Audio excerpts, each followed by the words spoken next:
Bonjour à toutes et tous. Je suis ravi d'être là aujourd'hui avec vous. Je pense qu'on attend encore un peu de monde, donc ça va venir un peu devant, etc. Donc bienvenue sur cette conférence sur le développement commercial. Donc, voilà ce qu'on va voir en termes d'étapes. Les étapes incontournables de votre développement commercial. Donc on va parler, comme vous l'avez compris, stratégie commerciale, stratégie de développement. Quelques méthodes pour développer votre business, trucs et astuces. Et puis des actions commerciales indispensables avec des petits conseils complémentaires. Voilà. On est là pour 1 heure. J'espère que ça ira. 1 heure ensemble, et puis après, il y a l'afterwork que certains connaissent. Donc, qui je suis ? Je suis donc Thomas, dirigeant de Stratéliance. J'ai créé Stratéliance il y a 10 ans, basé sur 23 années aujourd'hui d'expérience en commercial et en communication, en ayant fait tout le cycle du commercial, donc prospection téléphonique pour démarrer. J'ai pas de cursus commercial, pas d'école de commerce, etc. Et donc c'est ça que je mets en avant aujourd'hui, et c'est ça que je vais partager avec vous. C'est Olivier a tout dit, c'est de la méthode et des outils. J'en parlerai juste sur une diapo juste après. Donc Stratéliance en 2 mots, vous avez la cible, créateur, start-up, enfin bref, en fait on s'adresse à tout type de boîte, tout type de secteur d'activité, dès lors où il y a de la méthode et des outils, il n'y a aucun problème là-dessus. Augmenter la visibilité de l'entreprise, une des actions qu'on fait pour nos clients. Attirer des clients potentiels, donc voilà, obtenir ces fameux premiers rendez-vous quand on a un site internet, faire du flux sur le site internet. Et puis après, quand on est surtout dans de la force de vente, être efficace en vente, aussi bien sur la partie rendez-vous, négociation, closing, relance et ainsi de suite. Et on met en avant 2 métiers qu'on va mettre en avant aujourd'hui. Vraiment la partie très commerciale du terme et la partie communication digitale et print. Voilà pour la minute Stratéliance. Vous le voyez en bas, je ne savais pas où le mettre sur la diapo. Alors je vous ai mis gestion du temps, organisation de process. Je suis un malade de la gestion du temps, je me forme, je lis beaucoup là-dessus. Une journée n'est que de 24 heures. Et je peux vous dire que de ce qu'on voit à gauche et à droite, on a de quoi en 24 heures largement optimiser son temps, et on n'a jamais fini d'optimiser son temps. Donc voilà, c'est aussi des accompagnements qu'on fait. Le champ d'action Stratéliance, on vous enverra le PowerPoint après, donc je passe là-dessus. Il est 18h45, les estomacs commencent à grésiller un petit peu.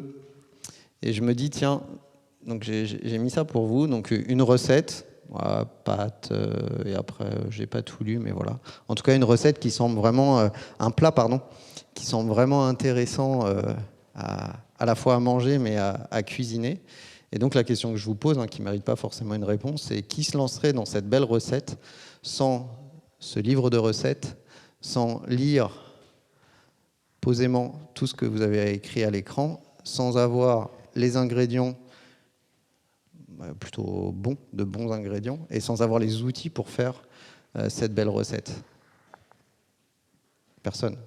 Ou alors, ce serait probablement pas aussi efficace que la photo. C'est pareil pour le développement commercial. Donc le développement commercial, et après j'arrêterai ce côté teasing. Le développement commercial, c'est vraiment de la méthode, et il n'y a pas de raison que dans vos métiers respectifs, il y ait de la méthode et des outils, et donc il n'y a pas de raison qu'en développement commercial, il n'y en ait pas. C'est l'un des messages que je souhaite vous délivrer aujourd'hui. J'en parlais juste avant avec Olivier, avant de monter là sur scène. On rencontre beaucoup de clients, quel que soit leur profil, qui à un moment donné ont l'impression que le développement commercial, ou finissent même par oublier, mais ont l'impression que le développement commercial, c'est censé être inné. Ou alors parce que, et je m'adresse à personne ici en particulier, mais je vous regarde tous, parce que vous avez le bon produit ou la bonne solution, que ça va se vendre tout seul, ou presque tout seul, ou avec 3-4 posts LinkedIn.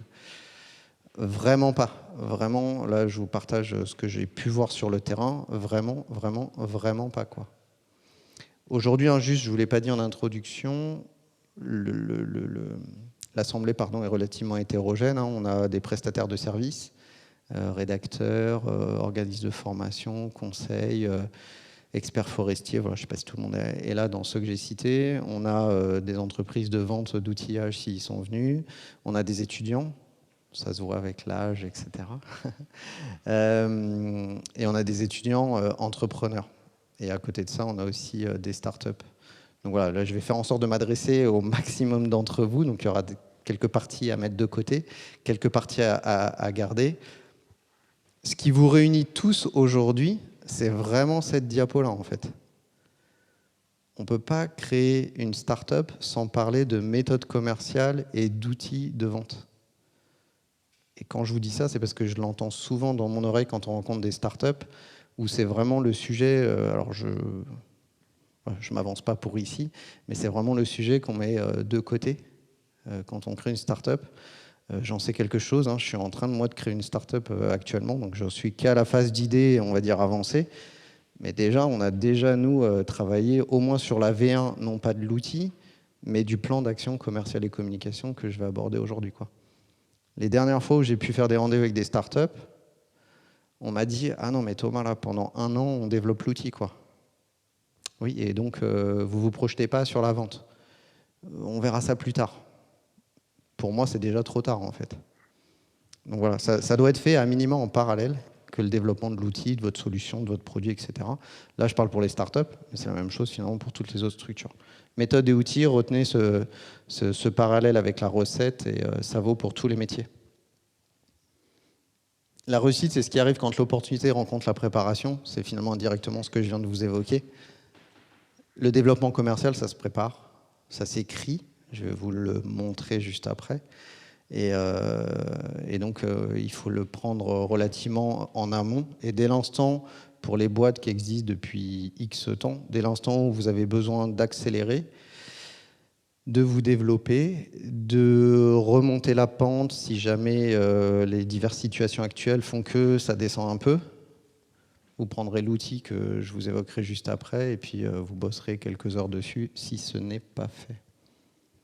Bonne pratique en développement commercial, donc je vais prendre le problème à l'envers. Plutôt que vous donner des bonnes pratiques, trop simple, on trouve ça sur Internet, ChatGPT ou ce qu'on veut, je vais vraiment vous mettre en avant ce que j'ai vu régulièrement chez mes clients. Et donc l'effet inverse, les 6 secrets pour ne pas développer le chiffre d'affaires. Avoir la tchatch. Un bon commercial n'est pas un commercial qui a la tchatch. Ça, c'est un énorme a priori. Laissez ça à notre ami Stéphane Plaza, laissez ça à tout ce genre de vendeurs, mais c'est pas ça en fait la vente. La vente, c'est pareil, j'ai eu un rendez-vous en début de semaine pour de la prospection téléphonique et la personne m'a dit ah, j'espère que si on travaille ensemble, tu me feras pas travailler comme tous les appels que je reçois chez moi à 18h, à midi, etc. Ah non, ça c'est pareil, c'est pas de la vente en fait. Toutes les plateformes qui vous appellent avec un script vraiment nullissime, c'est pas de la vente. Voilà, on récite un texte et puis voilà, et puis on fait du volume en fait. Donc ces plateformes-là, elles font quoi? Elles font entre 150 et 200 appels par jour, souvent externalisés pour que ça coûte moins cher. Et donc sur le volume, on va bien faire craquer des gens en fait. Donc, voilà. Considérez, selon la maturité de vos projets ou des entreprises que vous avez, considérez que ça ne sert à rien. C'est-à-dire vraiment le côté a priori. Je sais pas, je m'adresse aux jeunes, par exemple, avant de m'adresser aux plus anciens. C'est pas, les jeunes sont là, sauf certains, vous vous mélangez bien, mais jeunes. Hein, et bon, voilà. Je me rends compte, ayant moi des jeunes en alternance, que Facebook, voilà, c'est vraiment, c'est plus le réseau social des jeunes. Si votre cible de clients, c'est nous, voilà, 45 ans, etc., sur Facebook, bah, vous devez vous mettre sur Facebook, en fait. La question ne se pose pas. Okay. A contrario, pour les moins jeunes, pareil. Quand on me dit « Ah non, mais moi, je ne suis pas de la génération des réseaux sociaux » ou alors « J'aime pas ça », je crois que c'est le point juste après, ça tombe bien, vous gérez une entreprise, en fait. Donc, on n'est pas là pour savoir ce que vous aimez, ce que vous n'aimez pas. On est là pour voir quels sont, d'un point de vue stratégique, quels sont les outils les plus performants pour votre développement. Après, si vous n'êtes pas l'homme ou la femme de la situation, rien n'empêche de sous-traiter, et là, il y a de quoi faire. J'ai pas le temps de... Je vous parlais de la gestion du temps tout à l'heure, hein, et qu'est-ce que je l'entends, ça? Thomas, j'ai pas le temps de développer mon business. Je dois développer l'outil, ou alors je dois aller en club d'entrepreneurs, ou je dois venir ici à une conférence, ou j'ai les enfants à garder, enfin bref, ou j'ai trop de clients. C'est trop de clients, super. Bon voilà, j'ai pas le temps d'eux, c'est vraiment une fausse barbe en fait. Hein. Parce que de toute façon, on n'a jamais le temps de rien de nos jours. Donc, mettez ça de côté dans votre développement et trouvez le temps si vous avez besoin. Ah non, si je dois payer. Ah oui, on est dans un univers où de plus en plus d'outils sont gratuits ou alors vraiment pas chers, 10 € par mois pour X outils. Et donc, c'est vrai qu'on prend l'habitude finalement d'avoir, je sais pas, je pense par exemple à ce que tout le monde connaît, LinkedIn. La version gratuite LinkedIn, ça fait des années qu'elle est vachement aboutie et on peut vachement bien travailler avec.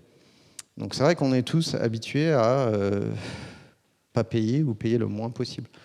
Donc voilà, si à un moment donné, il faut mettre un billet sur la table, je ne peux que vous encourager à le faire si c'est nécessaire pour votre boîte. Pensez que vous n'êtes pas fait pour le commercial.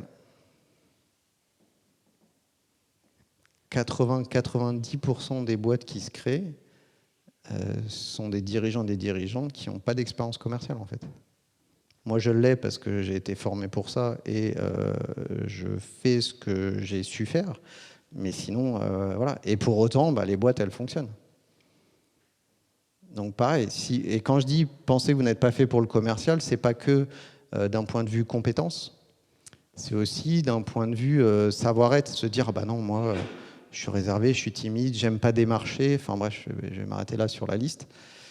Ok, faut quand même trouver une solution parce que vous avez créé une boîte et à un moment donné, il faut vendre.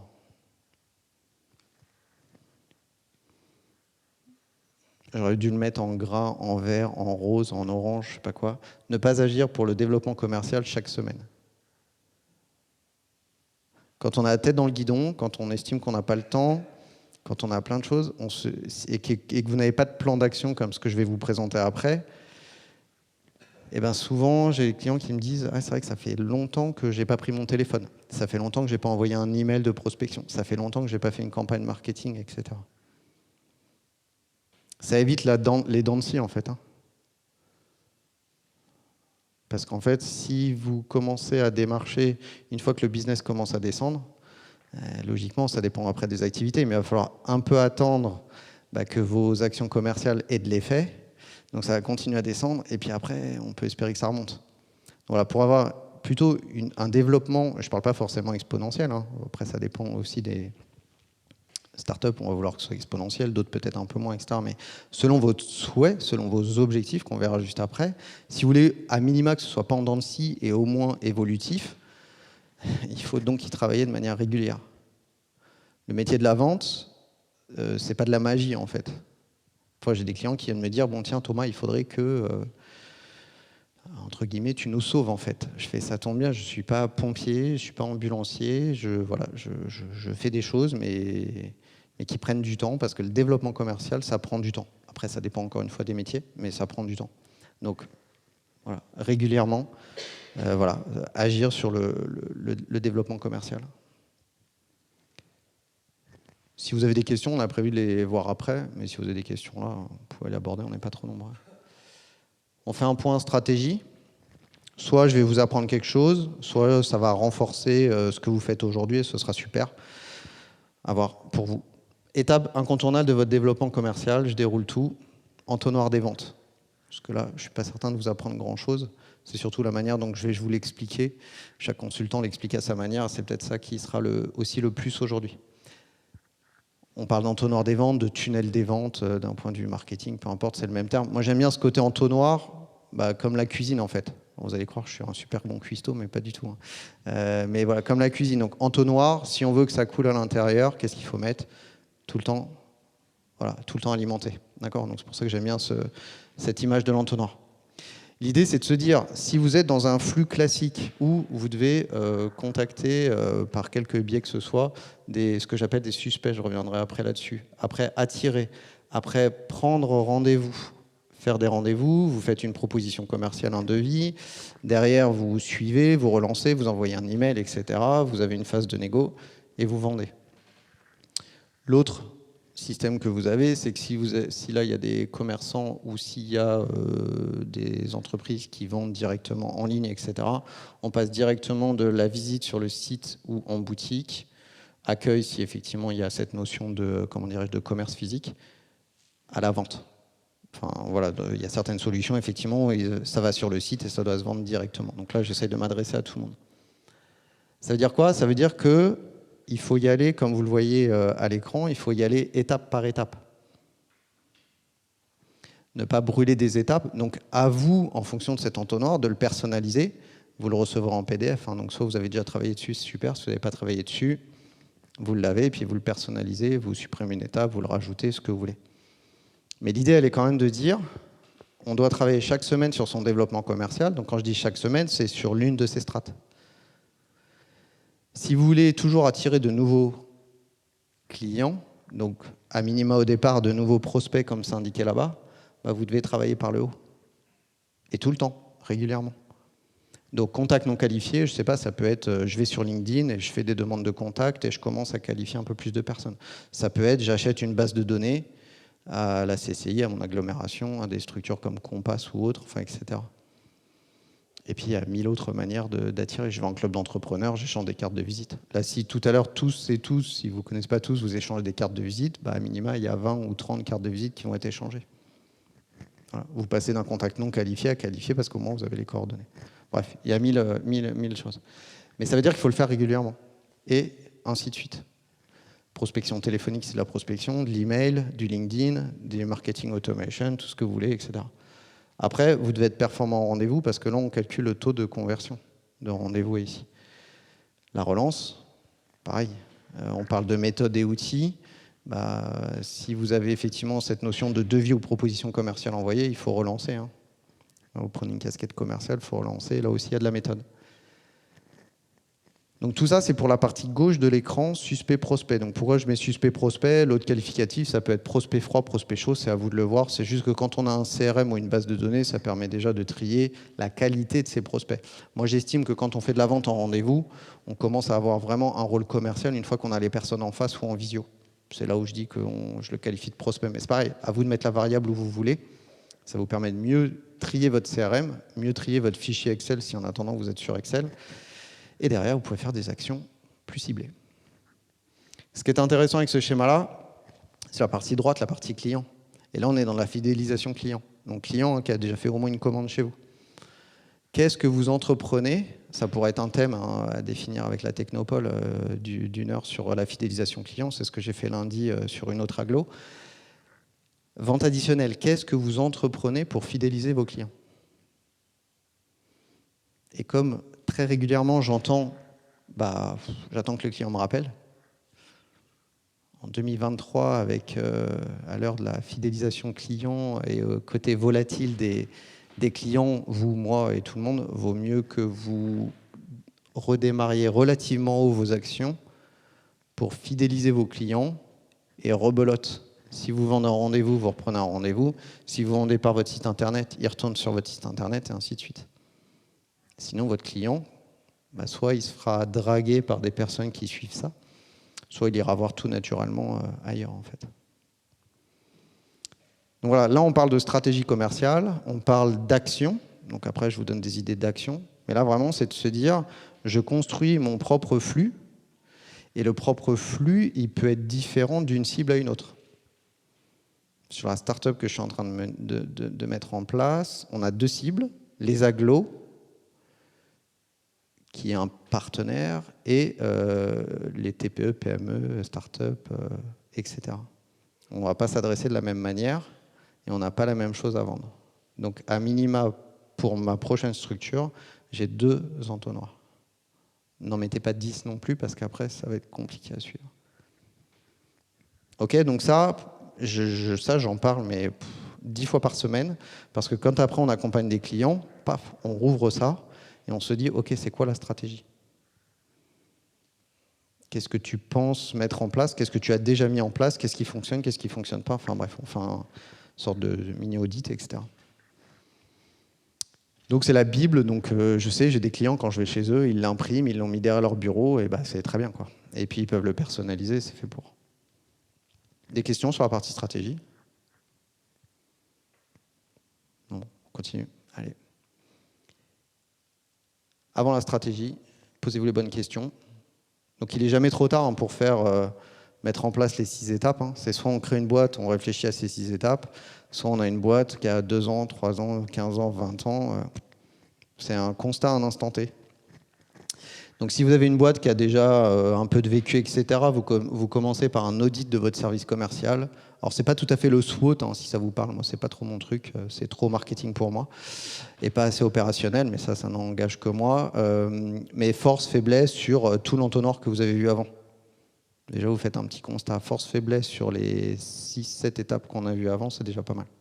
Sur vous, sur votre entreprise, sur vos collaborateurs, faites un fichier Excel et déjà vous avez un beau constat à un instant T que vous faites en 2-3 heures, quoi. Si vous n'avez pas créé, bah vous l'auditerez plus tard. Ok, vous le faites à la fin. On continue pour tout le monde. Fixez-vous des objectifs. C'est pour ça que quand là, j'ai en tête vraiment 2 startups qui m'ont dit « Non mais Thomas, c'est trop tôt », je me dis « Il n'est jamais trop tôt pour réfléchir à ce qu'on est en train de mettre à l'écran, en fait. » Même si l'outil, moi l'outil, on n'a même pas commencé à développer un mot de l'outil que j'ai en tête, en fait. Mais par contre, tout ça est déjà prêt. Ce qui nous motive d'ailleurs d'autant plus pour rentrer dans tous les systèmes de start-up, etc. Donc fixez-vous des objectifs. Alors je vous laisse noter, hein, parce qu'il n'y aura pas de diapo. Quantitatif. Voilà. C'est quoi vos objectifs? Non, pardon. Objectifs qualitatifs, pardon. Quels sont vos objectifs qualitatifs pour l'année 2024?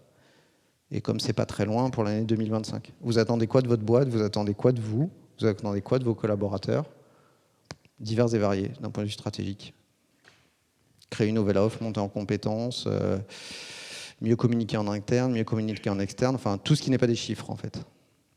Et après, 2024-2025, objectif quantitatif. Les chiffres. Mais les chiffres, pas que le chiffre d'affaires. Vous n'avez pas besoin de moi pour évaluer le chiffre d'affaires. Le chiffre d'affaires selon l'entonnoir qu'on a vu précédemment. Et là, ça commence à être sympa. Combien de rendez-vous j'attends? Combien de visites sur mon site j'attends? Sur tant de rendez-vous, combien de propositions commerciales ou de devis je veux faire? Si j'ai un site internet, combien de demandes de devis je veux? S'il y en a qui ont des logiciels d'essai gratuits, combien d'essais gratuits je veux? Et je continue à descendre. Ou je peux continuer à monter. Combien d'appels de prospection téléphonique je dois faire dans l'année pour obtenir tout ce qui est en bas? Là, vous avez des chiffres, et puis forcément, vous pouvez là, comme ce sont que des actions que je viens de vous citer, c'est très facile à suivre de manière mensuelle, voire même de manière hebdomadaire. Et donc, ça permet justement, quand je disais tout à l'heure, de travailler régulièrement. Là, j'ai mis une fois par semaine, mais une fois par semaine, une fois tous les 15 jours, peu importe. Mais ça permet au moins de lisser votre développement. Donc, pour le lisser, il faut bien avoir pris cette réflexion-là. Définissez vos cibles. Alors c'est pareil, hein, les cibles, c'est pas comme la diapo que je vous ai mis précédemment. Nous, on travaille avec les auto-entrepreneurs, les startups, les TPE, les PME, les ETI, ouais, ok, tout le monde, quoi. Donc ça, c'est bien, ça, c'est le message qu'on donne. Mais après, d'un point de vue commercial et communication, vous allez devoir cibler tout ça. Nous, la cible des clients de Stratéliance et de la startup qu'on vise, c'est 2 500 000 entreprises. Pour l'instant, on est 3. Donc voilà, avec 6 mains, comment toucher 2 500 000 entreprises? Pas possible, en fait. Donc forcément, quand on parle de cible, c'est de rentrer dans le détail. Donc ce que je vous dis vous paraît probablement évident, hein, parce que, encore une fois, comment dirais-je, pour ceux qui ont déjà leur boîte établie, on va dire peut-être, ouais, bon, ça on le sait déjà. Ok, ma grande question, c'est est-ce que vous le faites? Est-ce que vous le pilotez toutes les semaines? Je ne vais pas vous laisser la parole, mais voilà, je pense de quoi avoir en challenger quelques-uns. Donc voilà, définir vos cibles, cibles principales, cibles secondaires. Je vous donne d'autres exemples. Les influenceurs, pas forcément au sens internet, hein, mais voilà. Si dans la famille, vous avez des gens qui peuvent parler de vous, autant les former à ce que soient vos meilleurs commerciaux. Des prescripteurs qui peuvent vous aider soit à vendre, mais soit à vous mettre en relation. Bref, et si vous identifiez des typologies d'entreprises ou si vous identifiez nominativement des gens, vous l'écrivez. Enfin, nous, c'est ce qu'on fait hein, quand on travaille avec nos clients, on l'écrit. Et puis après, faut aller forcément entretenir des relations avec ces gens, faire des actions, quelles qu'elles soient, et puis espérer un peu de business sur ces différentes actions. Identifier, analyser les concurrents, voilà, juste histoire de voir votre positionnement et savoir où vous en êtes. Je passe vite là-dessus, c'est très marketing. Votre zone géographique, Je parlais des 2 500 000 entreprises qu'on peut cibler, ça c'est France entière en fait. Bon, bah, je ne vais pas aller tous les 4 matins, une fois à Marseille, une fois machin, pour voir des millions d'entreprises que je ne verrai jamais. Donc c'est quoi la zone géographique principale, secondaire, et ce sera déjà bien. Et ça permet d'avoir de votre échantillon. Mais je vous dis ça, ça paraît évident, mais le nombre de clients que j'accompagne et qui me disent ah, moi, vu ce que je fais, je peux. En plus, on travaille avec la visio, okay, comme beaucoup, bah donc c'est France entière. Oui, d'accord, sur le principe, si un client vous apporte un beau contrat pour Marseille, il n'y a pas de souci, je pense que vous n'allez pas le mettre de côté. Mais la grande question, ce n'est pas celui qui va venir à vous, c'est vous qui allez venir à lui, en fait. Vous allez entreprendre. Donc, est-ce que ça vaut le coup de faire une démarche monstrueuse pour développer un client à Marseille? Je ne sais pas. On a un début de réponse. Et déterminer votre budget de développement.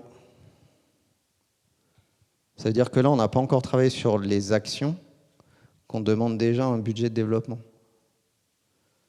Oui, parce qu'après, derrière les actions, ça a un coût. Et on ne met pas en place les mêmes actions si on a un budget de développement de 2 000 euros, de 10 000 euros, ou si on fait une levée de fonds de 400 000, 500 000 euros. On ne va pas aller chercher les mêmes actions, en fait. Donc, à minima, déjà, avoir une perception de ce que vous pouvez avoir en termes de budget. Donc voilà, ça c'est pareil, comme on l'avait vu tout à l'heure, on se prend un fichier Excel, un fichier Word, ce que vous voulez, prenez des notes, et on enfile du travail là-dessus. Et comme je vous l'ai dit en conclusion sur cette partie-là, à toute étape de la vie de l'entreprise en fait.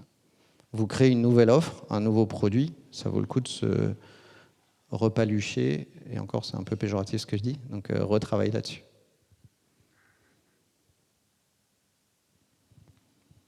Pareil. Qui fonctionnerait sans GPS aujourd'hui? Peut-être qu'il y a d'irréductibles gaulois, mais moi, vraiment pas, en fait. Même moi, pour faire 4 km, je mets le GPS, parce qu'en plus, moi, je suis en Essonne.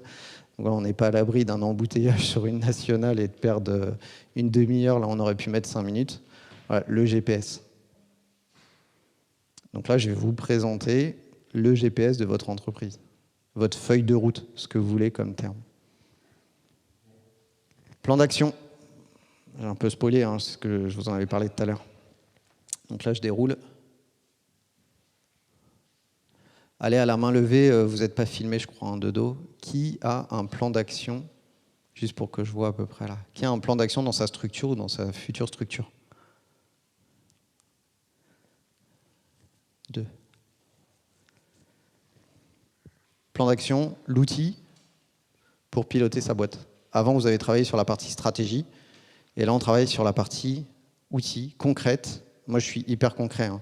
Je sais que le terme commercial, parfois, c'est très nébuleux.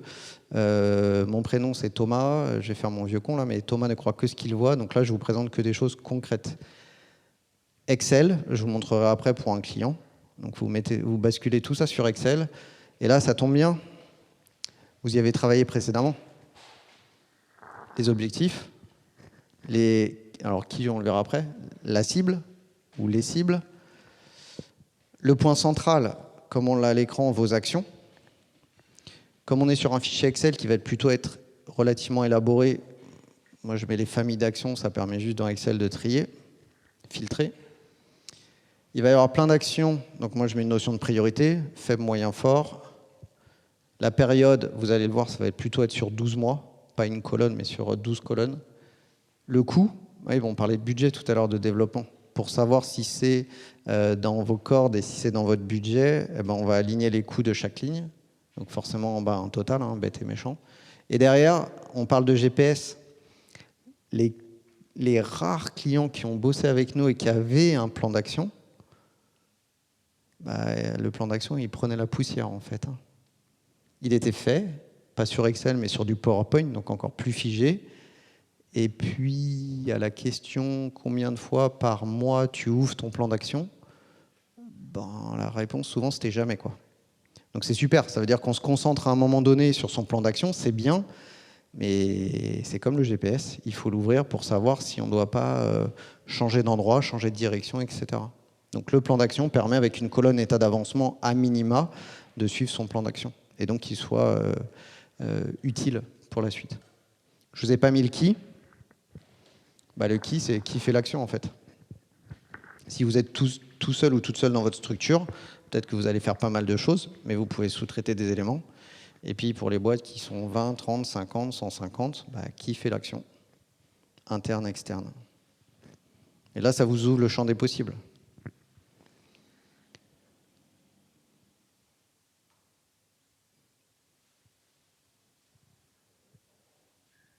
C'est un de nos clients, ça. J'aime bien. En plus, bon, on en a fait des dizaines et des dizaines des plans d'action depuis 10 ans. Et j'aime bien le mettre en avant parce qu'en plus, il a une activité atypique. La Break Room, alors bon, comme vous le voyez, hein, c'est dans le 91, mais il y en a 2, 3 autres en France, je crois. C'est une salle de casse. Vous venez, vous défoulez, vous sortez de cette conférence-là. Thomas vous en a mis plein la tête, vous avez besoin de casser, vous allez dans la salle de casse pendant une demi-heure. Vous cassez tout et n'importe quoi, vous ressortez. Alors pas frais comme un gardon, parce que moi, ce qu'il m'a dit, c'est que tout le monde est trempé, transpire, etc. Bref. Donc il a, pour revenir sur le plan d'action, il a comme un commerce, une boutique, il a une arrière-salle protégée comme vous le voyez là, et les gens viennent casser. On n'est pas là pour parler du concept. En plus, le concept marche super bien. Donc voilà. Nous, on l'a accompagné sur son plan d'action. C'est quelqu'un qui, pendant 1 an, il a créé, il a eu un prêt d'honneur chez Initiative, le réseau Initiative. Il a cramé un peu son argent. Il a fait plein d'actions, comme plein de nos clients d'ailleurs, et papillonne, plein d'actions, réseaux sociaux, machin. Et puis tout d'un coup, il s'est dit, j'ai pas les résultats obtenus. Et puis bon, voilà, comme moi, je suis aussi dans le réseau Initiative en tant que partenaire expert, on a été mis en relation. Heureusement, pas trop tard. Et on a travaillé sur le plan d'action. Et le plan d'action, ça donne ça.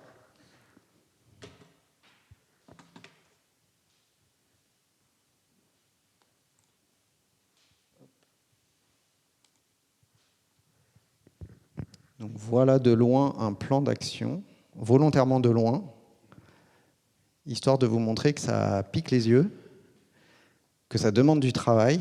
Je fais exprès, là, voilà, j'insiste là-dessus. Que ça demande du travail. On retrouve exactement les mêmes colonnes. Hein. À tout à gauche, hein, on peut scroller, mais objectif, qui, les familles d'actions, les sous-familles, les actions, la notion de priorité, récurrence, j'ai même rajouté ça. 12 mois glissants, ça donne une meilleure visibilité que de mettre une date dans une cellule. Code couleur, après vous faites ce que vous voulez.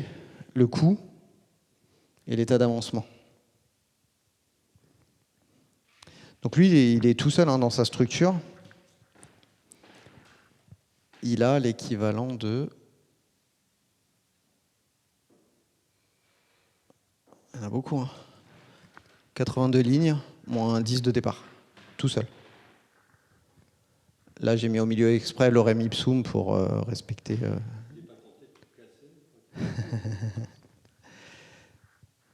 Il était surtout tenté, quand on travaille là-dessus, et que moi je travaille avec des clients qui n'ont pas bien entendu l'esprit commercial, effectivement, on fait des séances courtes. Non pas que je suis psy, mais je sais que si on travaille 7 heures là-dessus, c'est pas possible, ça marche pas. Donc il était peut-être, une fois les 2 heures passées, peut-être qu'il allait dans sa salle, mais ça, il me l'a pas dit. Donc voilà, l'idée, c'est d'élaborer son plan d'action, peu à peu.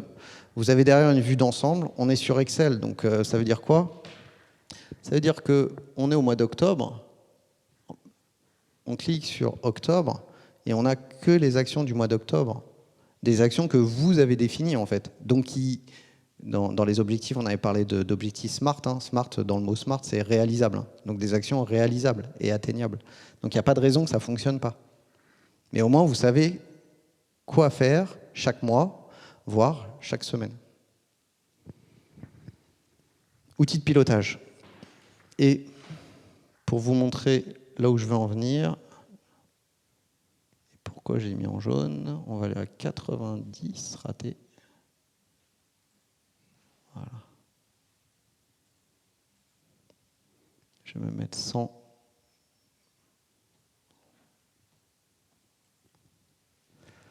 C'est important pour le plan d'action de rentrer dans le détail. Si vous mettez juste des grandes lignes, je dois communiquer sur LinkedIn, je dois communiquer sur Instagram, je dois envoyer une newsletter tous les mois, je dois appeler au sens démarcher. C'est bien, mais franchement, déjà, vous aurez 15 lignes, et surtout que, à mon sens, ça ne sert pas à grand-chose, en fait. Autant que vous mettiez ça sur un post-it et vous aurez gagné du temps. L'idée, c'est ça que je vous mets là sur la partie en jaune, c'est de rentrer dans un niveau de détail. Vous voyez que le point central là, c'est le flyer. Mais en fait, l'idée, c'est de se dire quelles sont les actions qu'ils doivent faire au travers de ce flyer. Bah donc on détaille. On détaille parce que aussi il y a la colonne qu'on ne voit pas là, qui, bah lui, il va peut-être pas tout faire. Concevoir le flyer, ça va peut-être être une agence de com. Concevoir le contenu, ça va être lui. Et après, on en fait quoi du flyer? On le distribue. Et je vous ai dit, moi, un peu frappé de la gestion du temps, bah, distribuer des flyers, vu la cible qu'il a de mémoire, là, c'était restaurateurs, voilà. Bah, les restaurateurs, c'est à la main. Sur une partie du département dans lequel il est. Donc forcément, ça ne prend pas 5 minutes. Donc forcément, il y a un gros intérêt à le mettre, parce qu'à un moment donné, sur son agenda, ça va lui prendre du temps. Et comme on l'a vu tout à l'heure, que c'est souvent à cause du temps qu'on ne fait pas telle ou telle action, probablement une fausse barbe, hein. Bah donc c'est important de mettre toutes les actions. Donc voilà, donc là on n'est pas non plus rentré dans un niveau trop détaillé, mais vraiment quand moi j'accompagne des clients, j'ai un client là dans l'industrie, on a fait un plan de communication pour le coup, c'était, je crois, il y avait 15 lignes, ils font 35 millions d'euros de chiffre d'affaires. Je dis, non, c'est pas possible en fait. 15 lignes, c'est juste, voilà, c'était grande famille d'actions. Maintenant, qu'est-ce que tu fais au quotidien? Bah, c'est presque ça que tu dois retrouver là, quoi. Quel type de communication tu fais, etc. Et donc voilà, donc là on a effectivement une notion de partenariat, constituer la base de données. Bah oui, parce qu'il partait de zéro pour les restaurateurs. Donc à un moment donné, il va aller où? Il prend sa voiture et il regarde où est-ce qu'il y a des restaurateurs? Non, il faut bien qu'il les centralise. Bah donc lui, je crois qu'il l'a fait à la mano.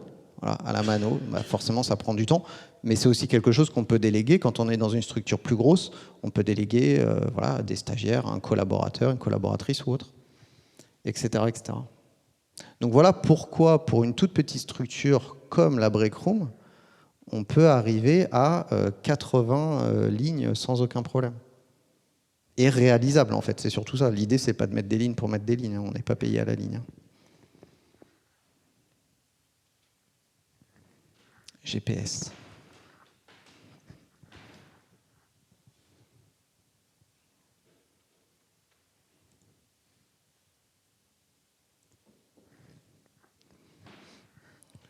J'ai l'impression que vous êtes sans voix. Quelques idées d'action. Alors, juste avant, hein, en termes d'action commerciale et communication, aujourd'hui, il n'y a rien de bien révolutionnaire. Hein.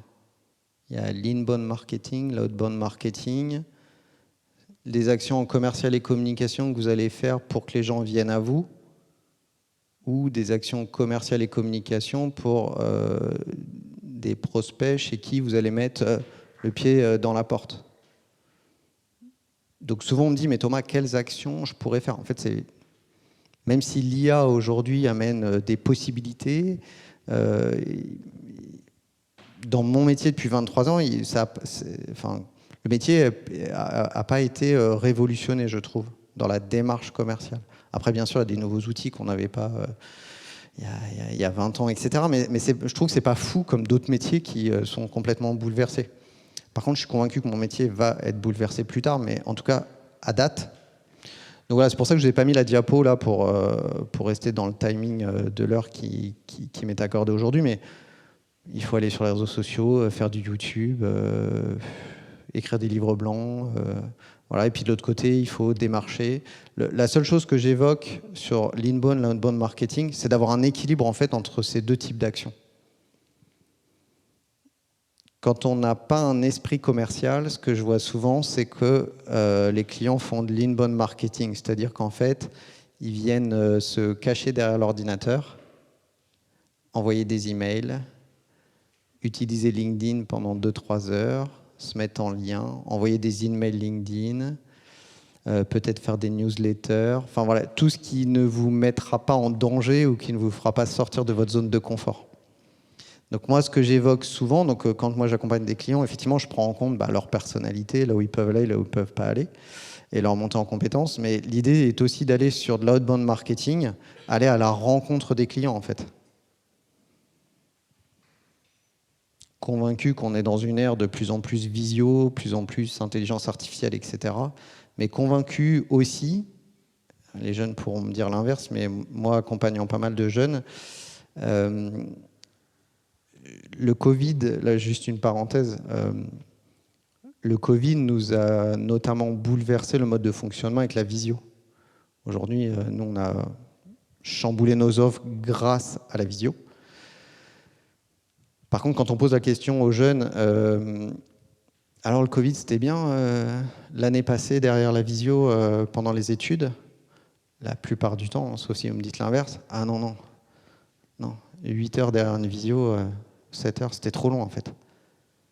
Et aujourd'hui, moi j'ai des jeunes, je leur ai proposé du télétravail, il y en a, c'est non, non, non, on préfère venir quoi.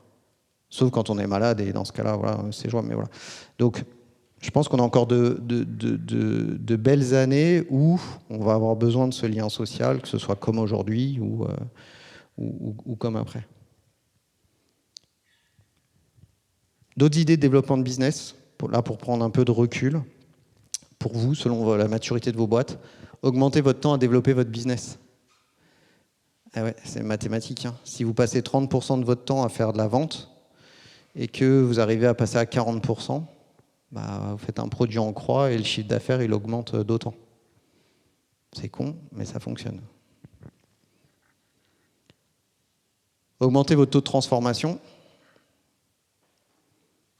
que ce soit sur un site internet ou en réel. Mais pour savoir si vous pouvez l'augmenter, il faut à minima suivre cet indicateur-là. Et pas beaucoup d'entreprises la suivent, cet indicateur. Sur 10 rendez-vous, tu fais combien de propositions commerciales ou de devis? Et sur ce taux-là, combien t'en signes? Développer, piloter le bouche-à-oreille client.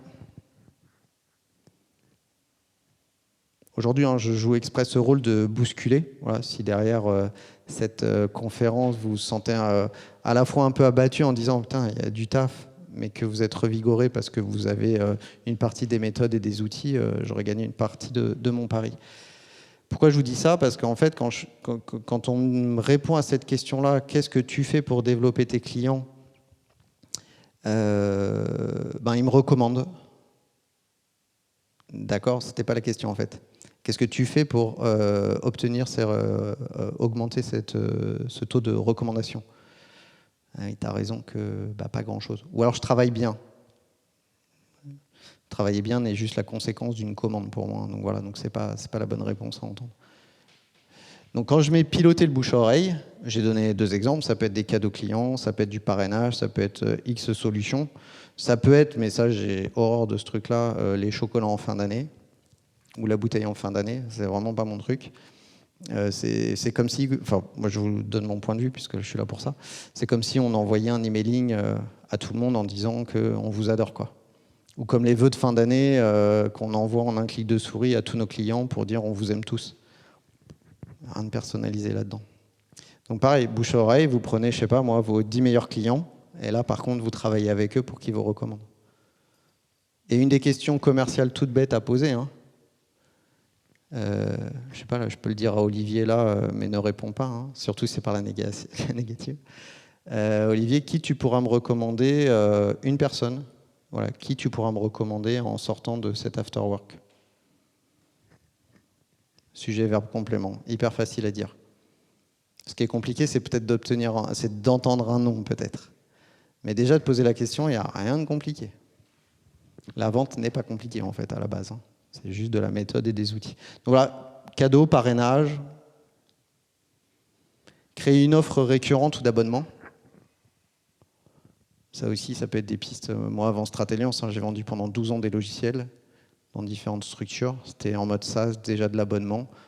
Voilà. Donc, pour celles et ceux qui ont des missions de conseil ou qui vendent des produits et services, peut-être que l'abonnement est plus difficile, mais c'est pas grave, creusez-vous la tête, parce que la récurrence, après, c'est exponentiel en termes de croissance. Développer une nouvelle offre, un nouveau produit pour vos clients. J'ai mis pour vos clients actuels. Pareil, constat, on travaille avec des boîtes. Ah, ça va pas fort, Thomas. Ok, c'est quoi ton idée pour rebooster là? Je vais créer une nouvelle offre. Ouais, alors oui, pourquoi pas. Mais déjà, les offres que tu as, déjà, tu as du mal à les commercialiser. Donc pourquoi tu n'aurais pas de mal encore à commercialiser les suivantes? Concentre-toi déjà sur celle-ci. Ou alors, si tu en crées des nouvelles, mets les autres de côté, ou une ou autre de côté. Mais augmenter au catalogue ces offres, ces produits, juste pour dire... en fait, c'est pour dire que je reste encore derrière mon PC et que je ne pars pas au combat sur la vente, en fait. Et c'est pour ça que je précise, nous, Stratéliance, hein, quand j'ai créé la boîte il y a 10 ans, j'ai créé 5 formations. 5 formations et je suis allé voir des anciens clients et puis après beaucoup de prospects. Aujourd'hui, on doit être à une 50aine d'offres, à part peut-être 2 ou 3 qu'on a créées parce qu'on s'est dit il y a moyen de les vendre, mais ça c'est avec l'expérience. Les autres, on les a créées parce qu'on a demandé à nos clients, vous savez, la fameuse fidélisation client dont je parlais tout à l'heure. On s'assoit autour de la table, comment ça va, etc. De quoi tu as besoin? Et les clients, enfin nos propres clients m'ont souvent surpris à nous trouver des idées ou nous renforcer dans certaines idées qu'on avait. Et c'est comme ça qu'on a développé plus d'offres et plus de formations et plus de missions de conseil. Donc ça marche partout. Quand j'étais dans le milieu du logiciel, les nouvelles fonctionnalités, bien sûr, mes boss avaient un peu ça en tête, mais c'est les clients qui disaient on veut ça. Nous, commerciaux, on vendait, on demandait juste 3-4 mois de délai, et le développeur allait développer ça, et au moins c'était vendu en fait. Voilà, point. On savait pourquoi on développait l'outil, quoi. On avait des précommandes. Créer des partenariats commerciaux avec des concurrents ou des partenaires. C'était dur pour moi, comme ça je vous partage que rien n'est simple, mais ça je l'ai fait. Concurrent commercial, il y a eu la confiance, on s'est vu 1 fois, 2 fois, 3 fois, on ne parlait pas de ça au départ, des affinités, et puis vraiment c'est ça qu'il fallait retenir pour nous, mais que je partage pour vous aussi, cette notion de confiance. Et je me suis dit, tiens, tous les commerciaux ne sont pas comme on peut imaginer. Et voilà. Et aujourd'hui, le commercial là, petit secret de famille là, est en train de rentrer en tant qu'associé dans ma boîte. Entre la première rencontre et aujourd'hui, il s'est passé 4 ans. Ça peut être plus court, ça peut être plus long, ça peut être jamais. Mais ce que je partage avec vous, parce que nous on accompagne aussi beaucoup d'indépendants, l'indépendance pendant 10 ans, je ne vous cache pas que ça fatigue. Peut-être qu'il y en a qui l'ont vécu ici, mais là, moi, je vous le témoigne, ça fatigue un peu et ça fatigue pas mal de mes clients. Donc, quand je vous évoque ça, c'est plus fort à plusieurs, en fait. Parce qu'après, on va se répartir les tâches. On va aller plus loin, on va aller... voilà. Et si vous ne voulez pas aller jusqu'à l'association, parce que d'ailleurs, je ne l'ai pas écrit, je vous témoigne de ça, mais des partenaires, en fait. Des partenaires commerciaux. Pareil, je vous partage une idée que j'avais eue, que je n'ai pas mis en œuvre. Je m'entends très bien avec un courtier en assurance. Pas du tout notre métier, mais exactement la même cible client. Exactement.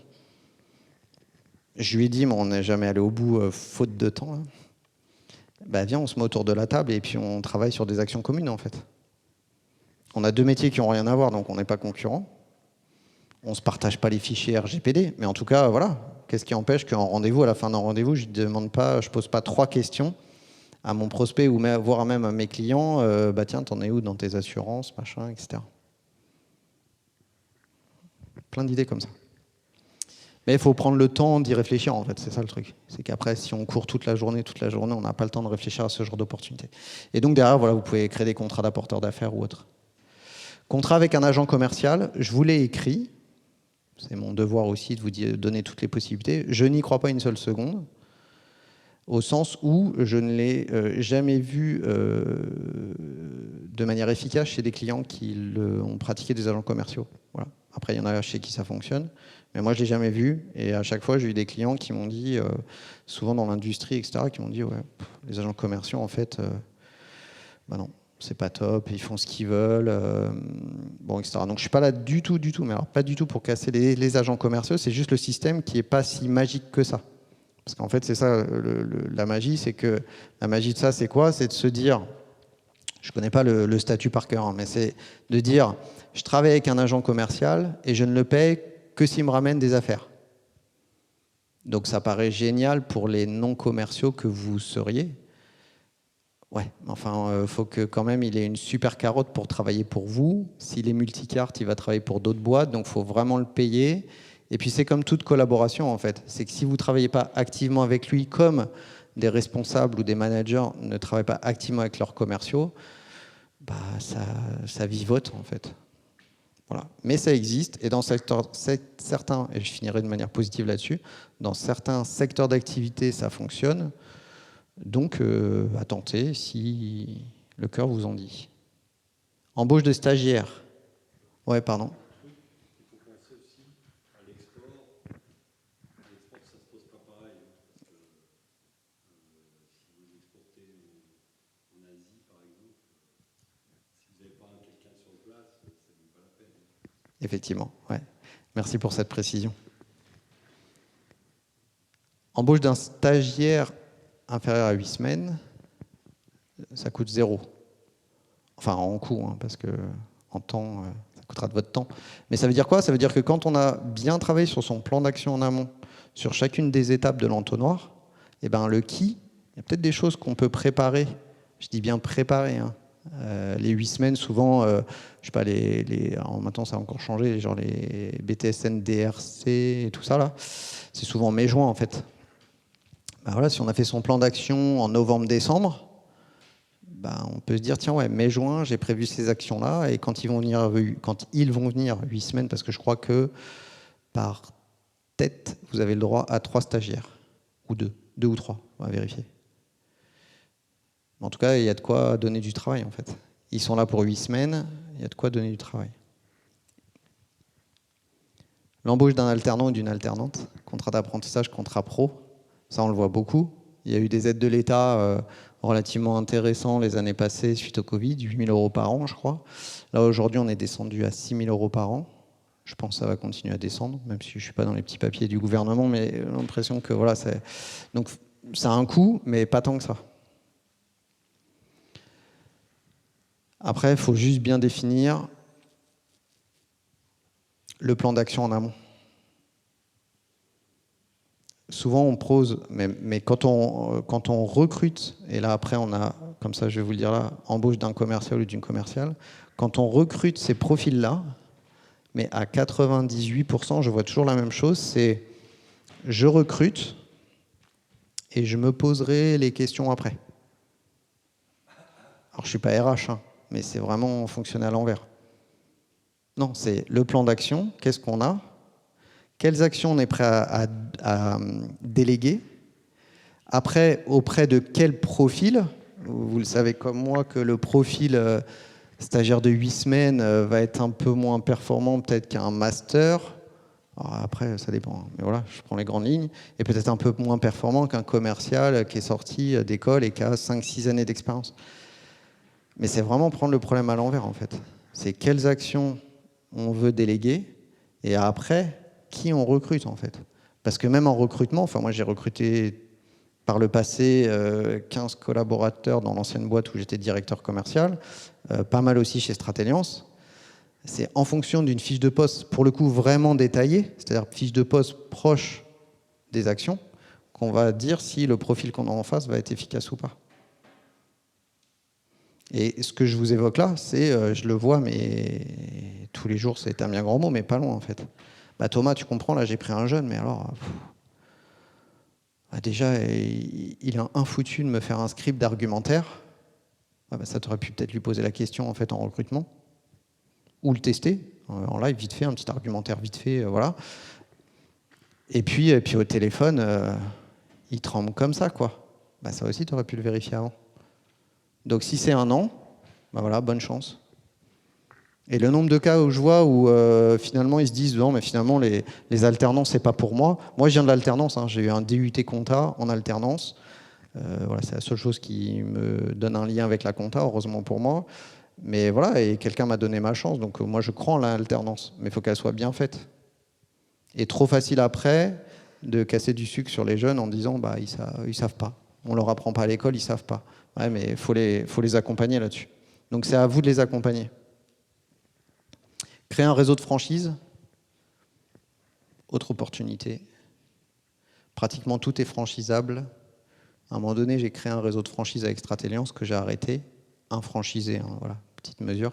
J'ai arrêté, et puis voilà, c'était bien, mais voilà, on a arrêté. Mais pour être allé 3 ans sur le salon de la franchise à Paris, tout est franchisable. Enfin, à mon sens.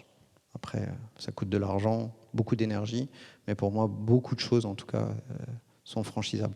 Donc voilà aussi une opportunité de se développer. Donc il y a les actions très classiques qu'on a évoquées tout à l'heure, inbound, outbound, et puis il y a ce genre de détails qui, bien sûr, prenez pas toute la liste pour développer dans votre boîte, on n'a jamais le temps de tout faire. Mais picorer dans ce qui a été évoqué là, et nul doute que vous avez, quelles que soient vos structures, des possibilités de développement importantes.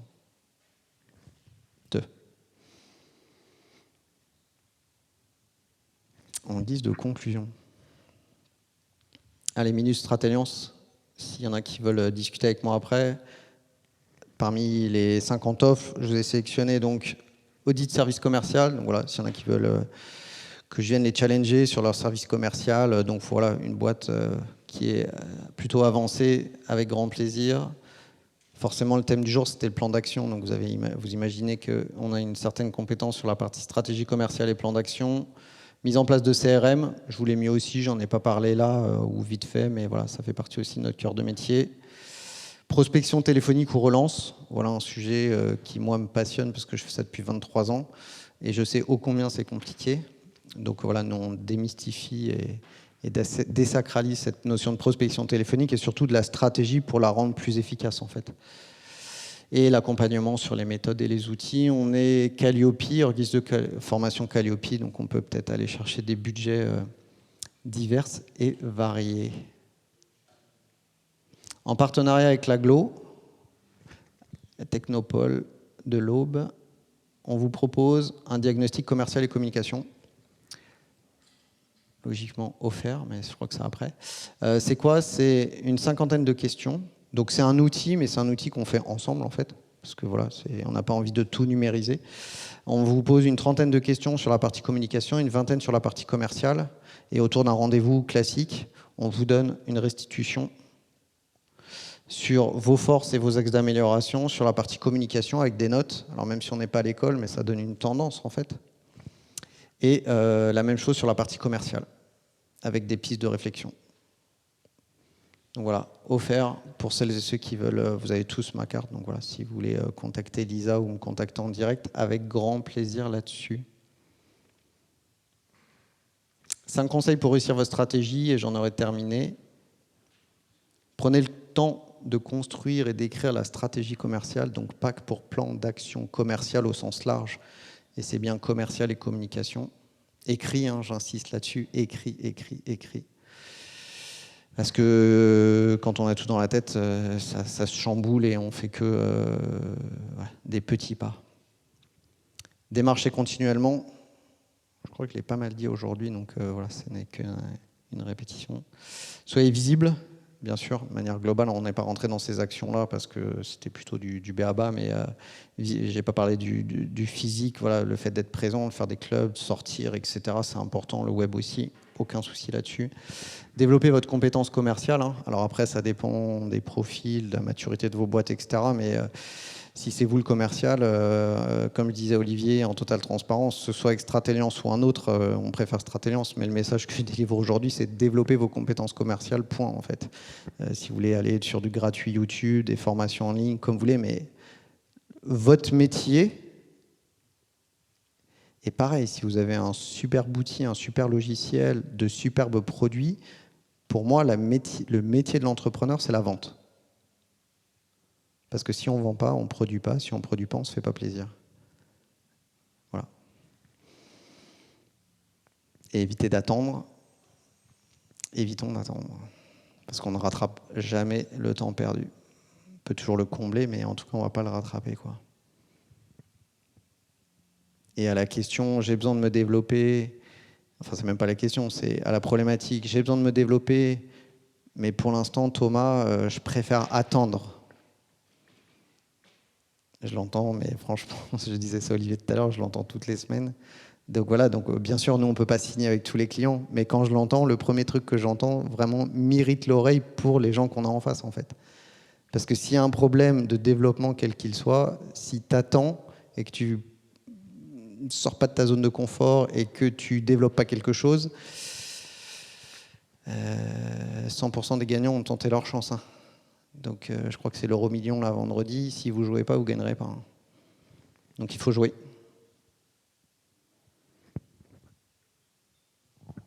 Normalement là, il y a marqué question-réponse. Mais on le savait, on ne sait pas pourquoi, ça n'a pas apparu. Donc voilà, donc là en gros, imaginez au travers du voyage qu'on vous propose, question-réponse. Merci beaucoup Thomas. Merci beaucoup. Du coup, alors je récapitule. Pour ceux qui le souhaitent, il y a la possibilité de faire un diagnostic aussi avec toi et tes équipes, déjà pour voir un petit peu les forces et les faiblesses de votre projet et où vous en êtes. Donc voilà, c'est offert et c'est avec le partenariat qu'on a fait. Profitez-en ou pas d'ailleurs, c'est à vous de vous faire votre opinion, mais ça ne coûte rien. Merci pour ces précieux conseils et c'était très pédagogique, très didactique. Je crois qu'on a tous appris quelque chose et j'espère que vous en tirerez. Voilà, c'était ce qu'on s'était dit hein, en préparant cette conférence. C'était vraiment qu'en sortant d'ici, vous ayez des plans d'action et une liste de choses à faire. Je crois que vous avez beaucoup de choses à faire, mais en tout cas c'est faisable, surtout si on travaille avec méthode. Donc c'était un peu le message qu'on voulait faire passer à travers cette conférence. Je ne sais pas s'il y a des questions du coup dans la salle. Oui, Eric. Merci. Vous aviez dit tout à l'heure que vous pensiez que votre métier allait être révolutionné. J'aimerais savoir pourquoi.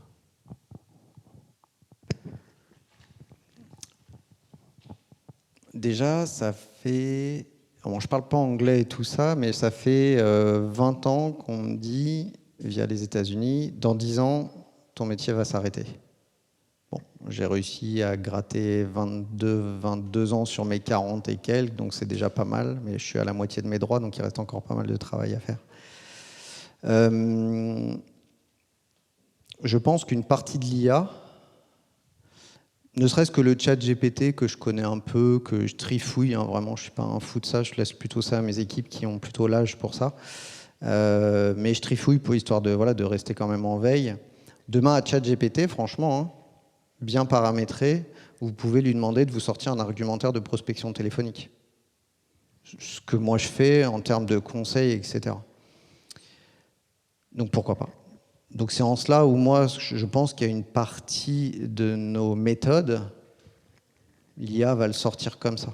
Après, dans quelle mesure ce sera hyper personnalisé, je prête à croire que les outils vont le faire, pas de souci.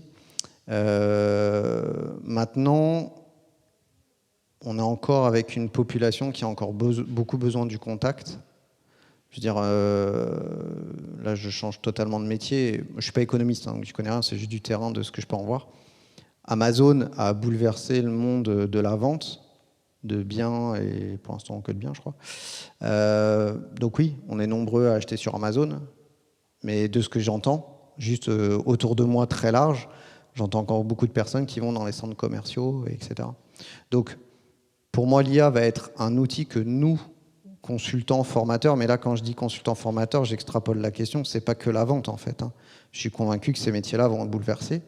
Maintenant, quand on parle de formation, on nous a aussi dit il y a quelques années, oh, l'e-learning, ça va être fini pour vous, quoi. Ouais. Bah, en attendant, moi, j'ai plein de clients qui me disent l'e-learning, à la rigueur, est-ce que tu as un peu d'e-learning dans tes formations? Aujourd'hui, je leur dis non. Ok, mais de toute façon, je ne veux pas 100% d'e-learning. Donc voilà, donc, l'e-learning est un bel outil, l'IA est un bel outil.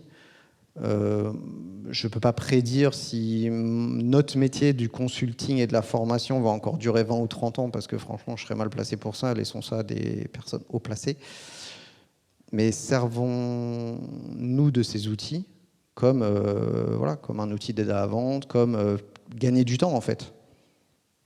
Moi, si demain un client il me dit j'ai une partie de ça, l'argumentaire de prospection téléphonique, je me le suis fait, ouais, mais par contre j'ai toujours les difficultés pour appeler, donc là j'ai besoin de Thomas, bah super, on a gagné du temps et on va sur quelque chose d'encore plus concret, moi ça me va en fait. Bon, voilà mon niveau de réponse. Pour compléter ce que tu dis, on l'a vu aussi avec les réseaux sociaux et LinkedIn que tu as évoqué comme source de prospection. ça devait révolutionner et changer totalement la façon de faire, et en fait pas tant que ça. C'est juste un autre moyen, un autre outil.